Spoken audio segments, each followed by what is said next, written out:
Welcome to వలయం TV. TRS అధినేత కల్వకుంట్ల కవిత మరోసారి తనదైన శైలిలో సంచలన వ్యాఖ్యలు చేశారు.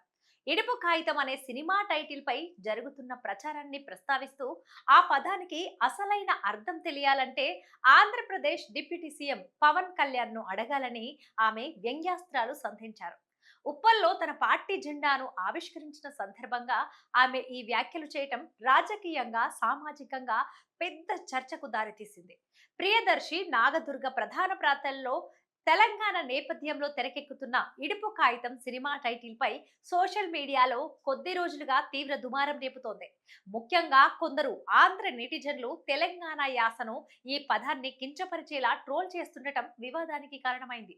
ఈ నేపథ్యంలో కవిత స్పందిస్తూ తెలంగాణ భాష అస్తిత్వంపై దాడి జరుగుతున్న కాంగ్రెస్, బీజేపీ, చివరికి తెలంగాణ అస్తిత్వంపై పుట్టిన బీఆర్ఎస్ కూడా మౌనంగా ఉండటాన్ని తీవ్రంగా తప్పుపట్టారు.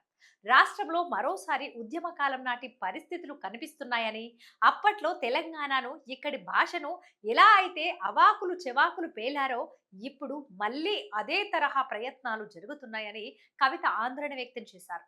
మనందరము ఈ విషయాన్ని గమనించుకోవాల్సిన అవసరం ఎంతైనా ఉందని ఆమె పిలుపునిచ్చారు. ఇడుపు కాగితం అనే పేరు అర్థం కాకపోవటం లేదంటూ కొందరు చేస్తున్నటువంటి ట్రోలింగ్ వెనుక తెలంగాణ యాసను అవమానించడమే ముఖ్య ఉద్దేశమని ఆమె ఆగ్రహం వ్యక్తం చేశారు. ఈ సందర్భంగా ఆమె నేరుగా స్పందిస్తూ ఇడుపు కాగితం అంటే అర్థం తెలియకపోతే వెళ్ళి సినిమా నటుడు పవన్ కళ్యాణ్ ను అడగాలని సూటైన వ్యాఖ్యలు చేశారు. ఆయనకు ఈ పదం అర్థం చాలా బాగా తెలుసని, ఆయనే దీనిని ఖచ్చితంగా వివరించగలరని పేర్కొన్నారు.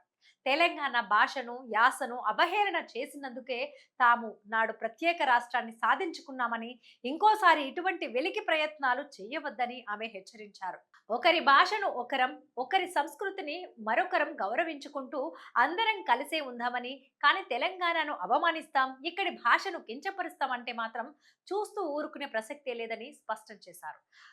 ఈ రోజు తెలంగాణ భాషను ఇంతగా కించపరుస్తున్న అధికార కాంగ్రెస్ పార్టీ నోరు మెదపటం లేదని, ఎందుకంటే ముఖ్యమంత్రి రేవంత్ రెడ్డికి తెలంగాణ ఉద్యమంతో ఎలాంటి సంబంధం లేదని ఆమె ఆరోపించారు.